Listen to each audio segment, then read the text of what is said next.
we reached out to everybody for prayer. Like everybody that we could even ask for prayer, we said every prayer is welcome. So we ran to St. Jude.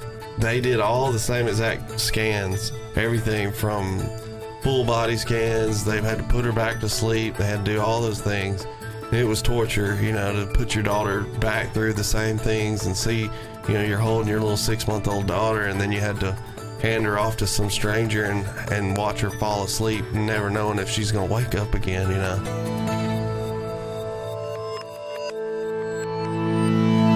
All right, it's time to grab your shotgun, your bow and arrow, and your slingshot and come on out to Germantown Baptist Church. We're going to have some fun. Ron McSwain says bring your fishing pole while you're at it, too, because it's the great outdoor show that Germantown Baptist Church does each year.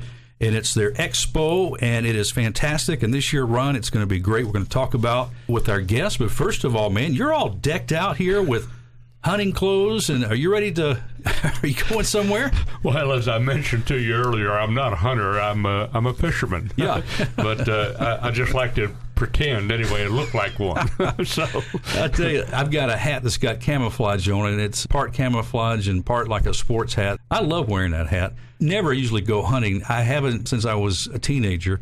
And our guest is going to say, well, why are we on your show then? Well, so he's going to straighten this out. Ron, the guest who's actually coming to Germantown Baptist Church for the Expo Saturday, February 25th, and we're going to give all the details, but we're really thankful to have Rocky here. Rocky Burrus is here. Rocky, welcome to Mid-South Viewpoint. Well, thank you. Thank you for having me. Some of our folks will recognize your voice, and we're shooting a little bit of video while we do the interview, too, because you are a new YouTube sensation.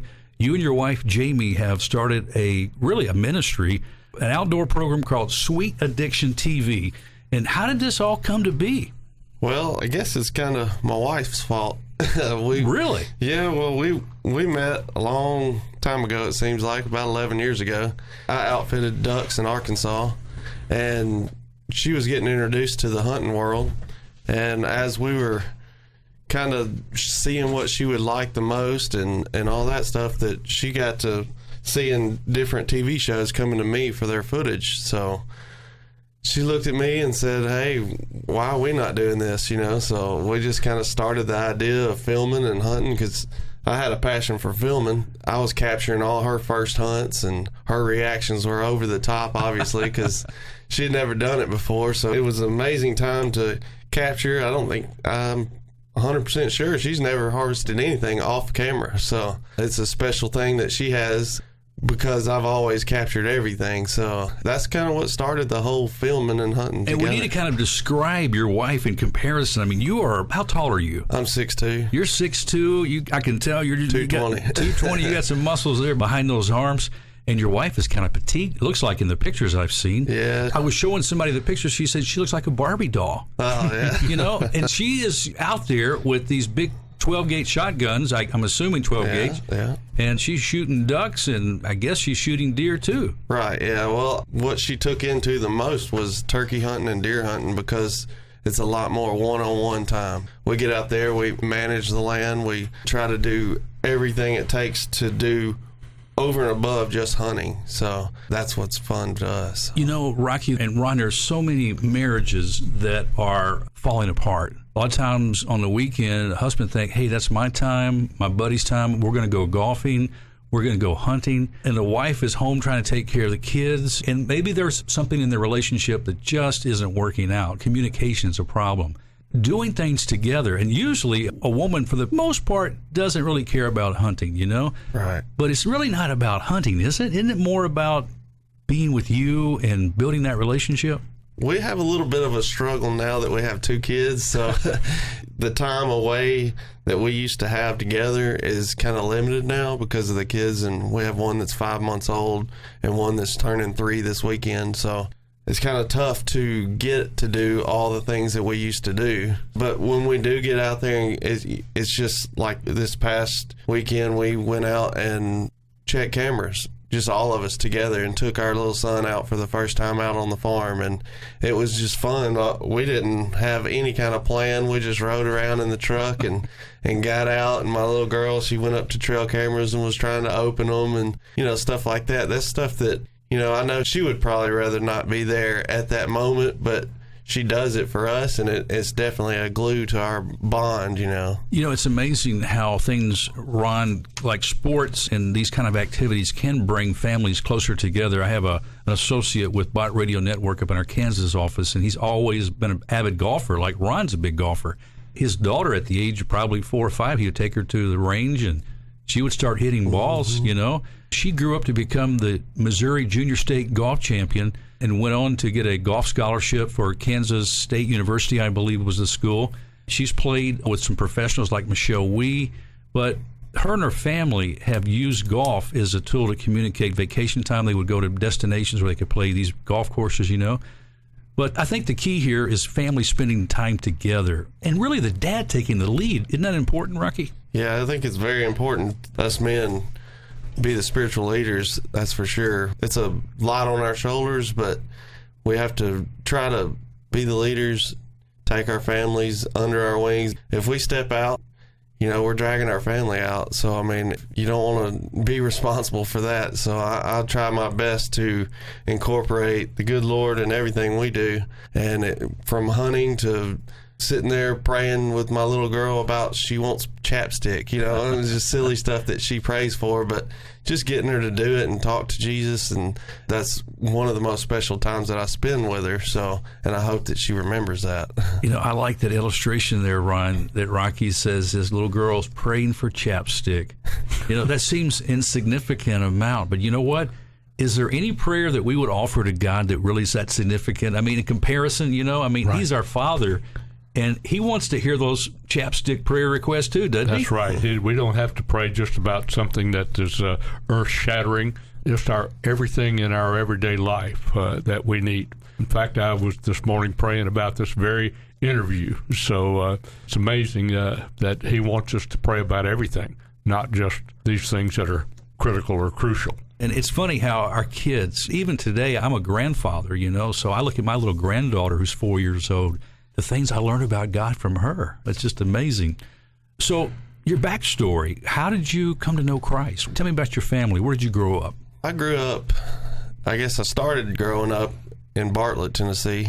And then at 5 years old, I moved out to Fayette County, which is, back then it was just a 2-lane highway, and it was pretty much living in the country. We lived on 15 acres and had 3 horses and played outside all day. We didn't have these video games and phones to look at, so we played, and I fished, and every day I could, I'd rob my dad's boat with his leftover worms and stuff and make my own baits and go fishing. So we pretty much grew up in the outside and the outdoors, and went to school out there at Fayette Academy and met a bunch of guys out that way. And I would probably say that I've always known who God is and would have said that I was a Christian kid growing up, but it probably took, 17 or 18 before, I grew up and kind of manned up and said, hey, I need to look at what I'm doing. So even I grew so much when my daughter went through what she did, and that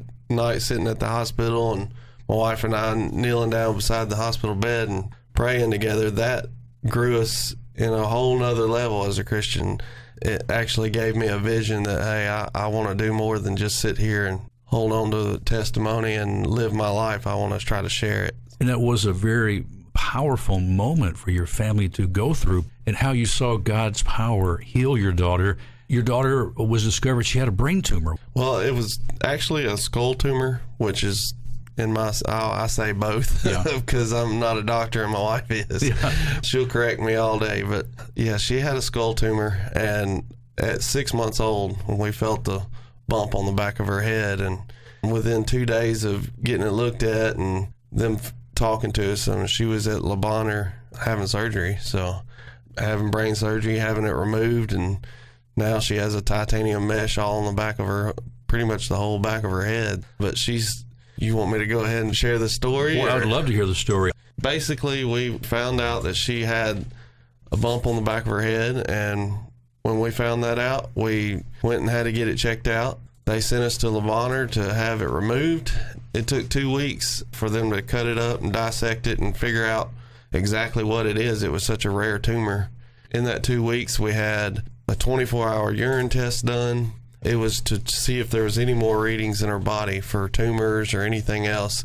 Since they had removed one, they wanted to, double check everything in her whole body. So I think it was about 10 days. And then at the end of those 10 days, we had the reports come back, and they sat us down and told us that tumor was cancerous, and there was only a 5% chance that it could have been, and it was. And then they also told us that the urine samples came back positive, that there are more tumors in her body. So we immediately had to go to St. Jude Hospital. The good Lord had prepared me for this, and I didn't even see it. I'd been after this TV show, and, it was all about my wife and I, and we would film each other, and the cameras would follow us, and then everybody could witness what we were doing together. And then we'd throw a little verse at the end of the show to show that we were Christians, that we believed in the Lord. But obviously it wasn't part of his plan. We weren't doing it fully. So we used that whole thing that we had built, that platform, and reached out for prayer. I shared every step of the way on social media. I don't really know why, but I did. I mean, from the first day we had a scan to the last day we were in the hospital, I shared everything on social media. And we had thousands of people praying, churches that she was on prayer list for and stuff. And we had people overseas contact and said she's on our prayer chain. So the prayers were being sent up, and he was hearing them. So when we reached out, we had to go to St. Jude. We really felt the blow. We didn't have a clue what was next. We reached out to everybody for prayer, like everybody that we could even ask for prayer. We said every prayer is welcome. So we ran to St. Jude. They did all the same exact scans, everything from full body scans. They've had to put her back to sleep. They had to do all those things. And it was torture, to put your daughter back through the same things and see, you're holding your little 6-month-old daughter, and then you had to hand her off to some stranger and watch her fall asleep, never knowing if she's going to wake up again, So when we got to sit down with the doctors at St. Jude, sat there and told us, they looked at us and said, all the scans are back, all the urine samples test, everything's back, and we just wanted to tell you that she's completely clear. Everything's positive, and we can't explain it. And I sat there and looked at the doctors, and I was like, I can explain it. The good Lord has answered our prayers, and he is awesome and mighty, and he's in the miracle business. Rocky, thanks for sharing that story. And the whole time when you talk about the Lord, you always put in front of that, and in the conversation here, you put the good Lord, and he is good. He's a good, good father, Ron. Yes, we sing that song in church that Chris Tomlin has written. He's a good, good father. It doesn't always turn out the way your story turns out, and I know you know that. And he's still a good father. Whatever happens, we have to trust him. Thankfully, God had mercy, and he's allowed your daughter to be healed, and then the story can provide a channel for people to have faith in Christ, to encourage them, maybe who are down. And I think maybe someone's listening today, Rocky, who are in situations like you're sharing, and they're praying. Maybe they're praying for someone in their family to come to know Christ that doesn't know Jesus, or they're praying for a child who is sick or has some type of cancer, Ron. And we have to focus and turn our hearts and our all to him for his will to be done. I mean, it was tough for you guys. It was a life-changing event, and we are very thankful and blessed that it went the way it did. And we have witnessed people in the hospital. We've built a lot of relationships while we were there. We met a little boy and in the hallway right before her surgery, and we kept close, and he actually went to St. Jude and had a brain tumor, had the same doctor as ours, and we just happened to go right before him. And it was all like a God's plan is putting us together, like a divine appointment that I always talk about. But he's no longer with us, and that's a part of, we were trying to accept that it could be us, it could be any, and why. Then you start asking questions like, why was it me? Why couldn't it be different where he was with us, Yeah. So, and it's not that we were better Christians or that we, it's just, God had a different plan. So. Yeah, had a different plan. Well, God answers prayer, 4 ways. Yes. Sometimes he answers it direct, just right off the bat, just what we ask. Second way is he answers it different. Sometimes we think it ought to be one thing, and it's something else that he gives us instead. Then he answers it delayed. Delayed is his timing and not ours. We may want it to happen tomorrow. It may be 6 months or a year before, or 5 years or 10 years. That's right. Like if we're praying for a lost person before they come to Christ. And then the last thing is denial, because sometimes Father just knows best. Yeah, that's He exactly says no. right. Yeah. That's a good word, Ron. And, I also was thinking about how Germantown Baptist Church is committed to families. Absolutely. And each year you always, I don't know how you do this, you always amaze me at the guest that comes to be the highlight featured speaker to share their testimony or story. You have had some amazing people. I don't know where you find these guys, Took a search. It was an amazing thing. We had a gentleman that had been highly recommended to us, and I called him on a Monday, and he agreed that he would show up, and I was kind of hooting and hollering and jumping up and down, and his name was Wade Bourne. 2 days later, he was out cutting a Christmas tree and had a heart attack and died. Oh, my. So, see, that's God's plan that we didn't know. We had no idea that he was going to bring Wade home, but he was a rock-solid Christian and one of the best-known outdoorsmen in the state of Tennessee. See, he did provide Rocky and Jamie. Rocky and Jamie. And the kids, too. I'm sure they'll be there. Yeah. And that's exciting. And I like the fact that Rocky and I guess Jamie's from this area, too. These are homegrown. These are our folks, right here from this area. You bet. Yeah. So that's a great thing, too. So do you do the Sweet Addiction TV show that's on YouTube? Is that your full-time work now?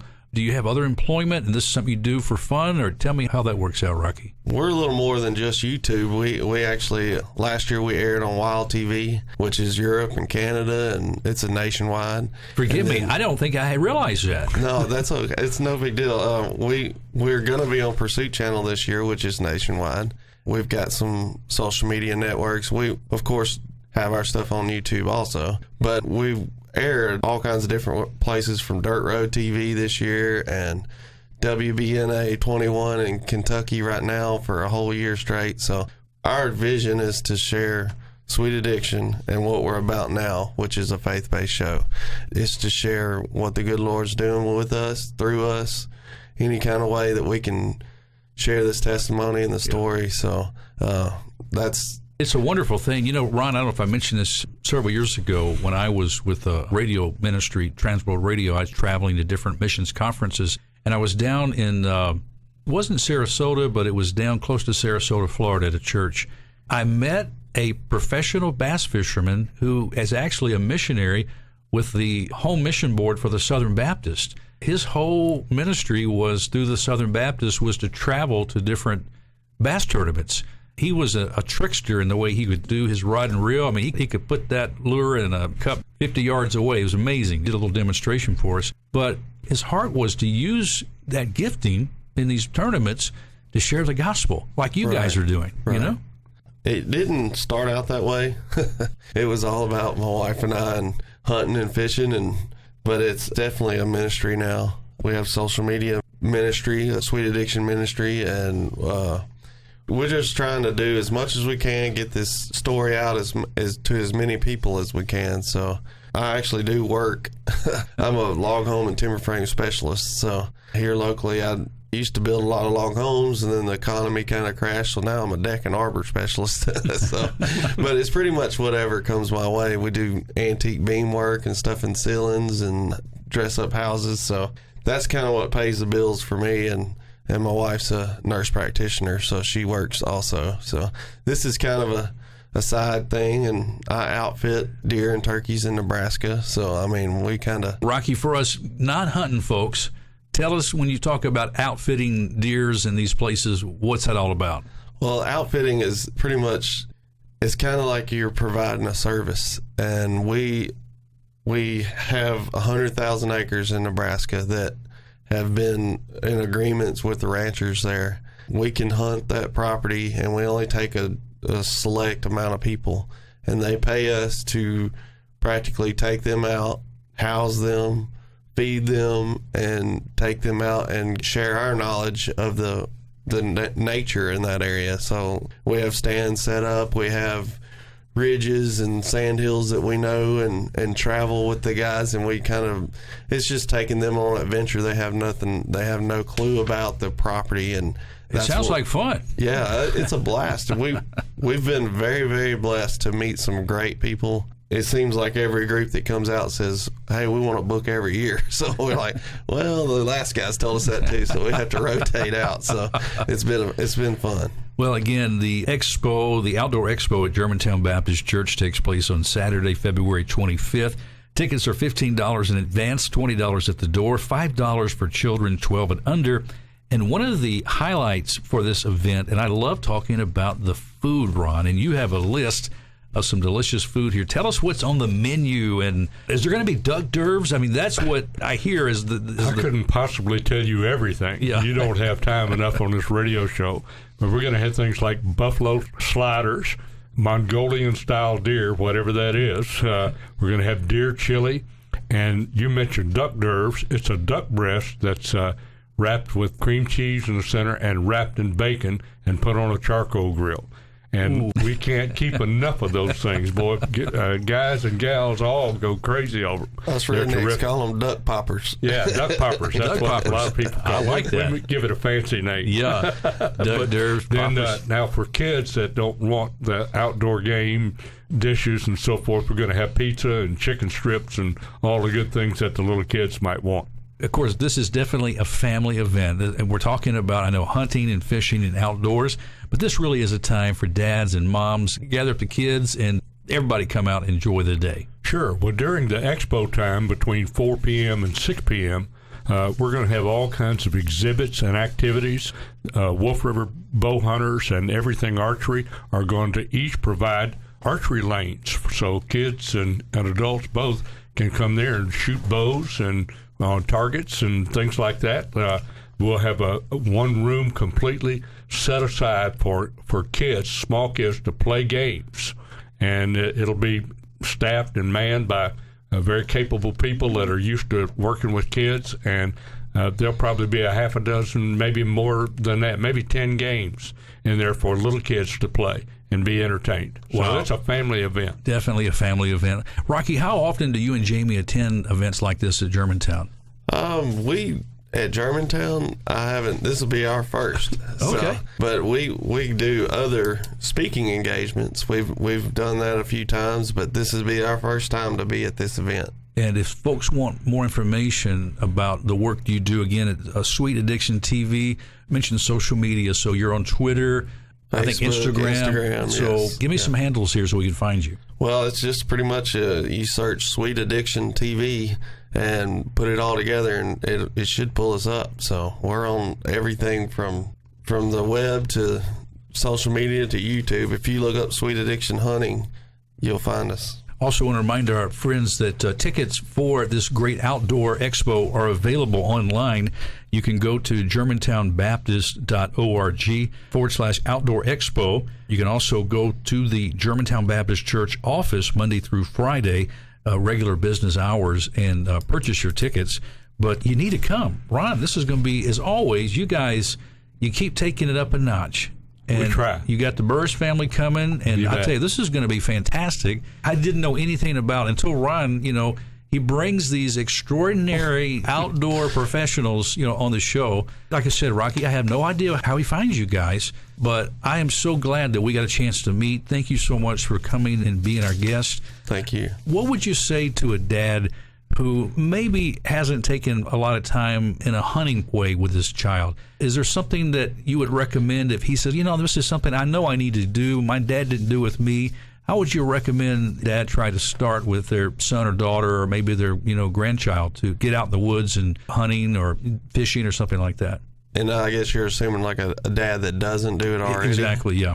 Well, best way is ask around, because I know a lot of guys that hunt and a lot of guys that fish and a lot of guys that do everything, and it would be nothing to them to take somebody, and if you just ask somebody that does it, if they're a real sportsman, they're going to enjoy seeing you light up at doing what they do all the time. Exactly. So, I mean, it kind of becomes what I am. That's all I do now is taking people more than doing it myself. So Sounds like those excursions. How many acres did you say? it's 100,000. 100,000. Wow, that's a huge thing. That's amazing. You can drive on it for about 5 days and never see it all. Oh, my goodness. Wow.